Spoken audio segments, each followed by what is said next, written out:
Lanjut, menurut wilayah permukaan secara horizontal dibagi menjadi 5 bagian.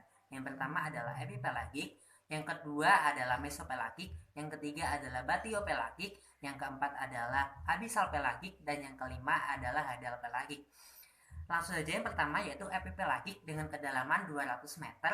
Di sini penetrasi cahaya sangat baik dan juga penghasil oksigen yang sangat tinggi dikarenakan banyak sekali fitoplankton yang dapat hidup di daerah epipelagik.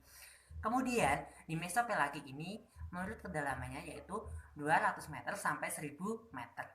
Di sini hewan yang dapat tumbuh misalnya adalah ikan hiu. Kemudian yang ketiga adalah batiopelagik dengan kedalaman yaitu 200 meter sampai 2500 meter. Di sini dapat hidup, contohnya adalah gurita laut. Kemudian yang berikutnya adalah abyssal pelagik dengan kedalaman yaitu 4000 meter. Di sini penetrasi cahaya sangat kurang sehingga tidak dapat dihidupi oleh fitoplankton dan tetapi bisa dihidupi oleh hewan-hewan yang memiliki adaptasi dengan wilayah kedalaman. Dan zona yang kelima adalah hadal pelagik. Di sini penetrasi cahaya sangat kurang karena menurut kedalamannya yaitu sekitar 6000 meter di bawah permukaan air laut atau bisa disebut juga dengan dasar laut. Di sini hewan-hewan yang dapat tumbuh di sini adalah hewan-hewan yang bisa bersimbiosis dengan bakteri. Karena bakteri adalah produsen yang sangat baik dan dapat bersimbiosis dengan terumbu karang. Hewan yang dapat hidup di sini adalah hewan-hewan yang bisa mengeluarkan cahaya. Contohnya adalah hagfish. Ekosistem pantai. Ekosistem pantai letaknya berdasarkan dengan ekosistem darat, laut, dan daerah pasang surut.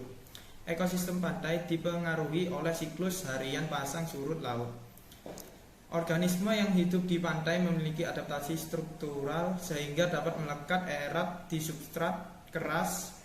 Daerah paling atas pantai hanya terendam saat pasang naik tinggi. Daerah ini dihuni oleh beberapa jenis ganggang, moluska, dan remis yang menjadi konsumsi bagi kepiting dan burung pantai. Daerah tengah pantai terendam saat pasang tinggi dan pasang rendah. Daerah ini dihuni oleh ganggang, porifera, anemon laut, remis, dan kerang. Siput herbivora dan karnivora, kepiting, landak laut, binatang laut, dan ikan-ikan kecil. Daerah pantai dalam terendam saat air pasang maupun surut. Daerah ini dihuni oleh beragam invertebrata dan ikan serta rumput laut.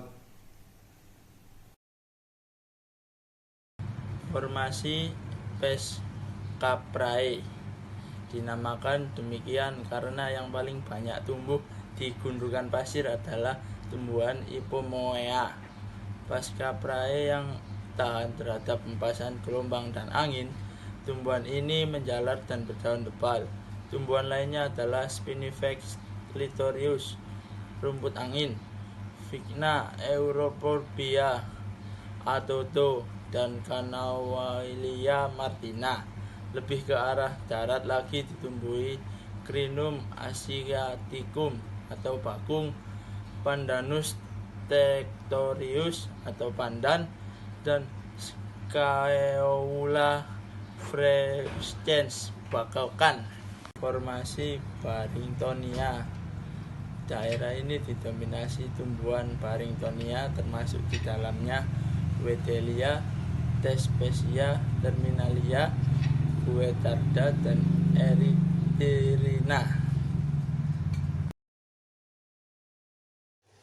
Ya, untuk jenis-jenisnya yaitu yang ketiga ada estuari. Estuari atau muara merupakan tempat bersatunya sungai dengan laut. Estuari sering dipagari oleh lempengan lumpur intertidal yang luas atau rawa garam. Salinitas air berubah secara bertahap mulai dari daerah air tawar ke laut. Salinitas ini juga dipengaruhi oleh siklus harian dengan pasang surut lainnya. Nutrien dari sungai memperkaya estuari. Untuk komunitas tumbuhan yang hidup di estuari antara lain rumput rawa, garam, ganggang, dan fitoplankton. Komunitas hewannya antara lain berbagai cacing, kerang, kepiting, dan ikan. Bahkan ada beberapa invertebrata laut dan ikan laut yang menjadikan estuari sebagai tempat kawin atau bermigrasi untuk menuju habitat air tawar. Estuari juga merupakan tempat mencari makan bagi invertebrata semi air yaitu unggas air. Terumbu karang di lautan tropis pada daerah Neeritik terdapat suatu komunitas yang khusus yang terdiri dari karang, batu, dan organisme-organisme lainnya. Komunitas ini disebut terumbu karang. Daerah komunitas ini masih dapat ditembus cahaya matahari sehingga fotosintesis dapat berlangsung. Terumbu karang didominasi oleh karang koral yang merupakan kelompok Cnidaria yang mensekresikan kalsium karbonat. Rangka dari kalsium karbonat ini bermacam-macam bentuknya dan menyusun substrat tempat hidup karang lain dan ganggang. Hewan-hewan yang hidup di karang memakan organisme mikroskopis dan sisa organik lainnya. Berbagai invertebrata, mikroorganisme, dan ikan hidup di antara karang dan ganggang. Herbivora seperti seafood, landak laut, ikan menjadi mangsa bagi gurita, bintang laut, dan ikan karnivora.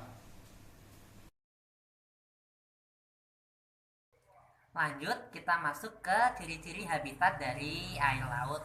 Ini memiliki 7 komponen. Yang pertama adalah suhu temperatur yang sangat tinggi, kemudian penetrasi cahaya yang tinggi karena di sini nantinya akan terjadi proses fotosintesis. Kemudian kadar salinitas atau keasinan yang sangat tinggi. Yang keempat, ekosistem ini tidak terpengaruh dari cuaca dan iklim di alam sekitar. Kemudian yang kelima, habitat di laut ini saling berkaitan. Yang keenam, di sini nantinya arus dari laut ini sangat berpengaruh. Yang ketujuh atau yang terakhir adalah komunitas air laut asin ini terdiri dari produsen, konsumen, zooplankton, dan juga dekomposer. Dan wilayah perairan ini memiliki luas yaitu 70% dari permukaan daratan yang merupakan perhatian khusus dari revolusi biru. Ya, untuk pembagian daerah ekosistem air laut, yang pertama ada daerah litoral atau daerah pasang surut. Daerah litoral adalah daerah yang berlangsung berbatasan dengan darat. Radiasi matahari, variasi temperatur, dan salinitas mempunyai pengaruh yang lebih berarti untuk daerah ini dibandingkan dengan daerah laut lainnya. Biota yang hidup di daerah ini antara lain ganggang yang hidup sebagai bentos, teripang, bintang laut, udang, kepiting, dan cacing laut. Untuk yang kedua ada daerah batial atau daerah remang-remang. Untuk kedalamannya antara 200 sampai 200 meter. Sudah tidak ada produsen, hewannya berupa nekton.